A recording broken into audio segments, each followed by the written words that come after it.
বন্ধুরা, কবুতরগুলা প্রচুর পরিমাণে হাঁপাচ্ছে, প্রচুর পরিমাণে হাঁপাইতেছে। আর এই কবুতরগুলা কিন্তু উইরা আসার পরে হাঁপাইতেছে না, খাঁচার ভিতরে প্রচুর রৌদ্রের তাপের কারণে কিন্তু কবুতরগুলা হাঁপাইতেছে। আর এই গরমে কবুতরের স্ট্রোক করার চান্স থাকে।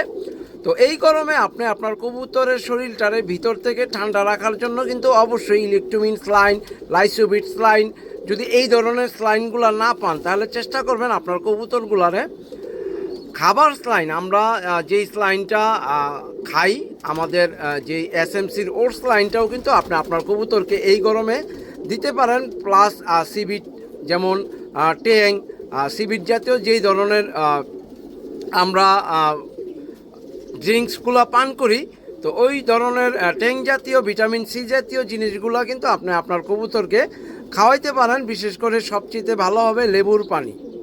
ধন্যবাদ।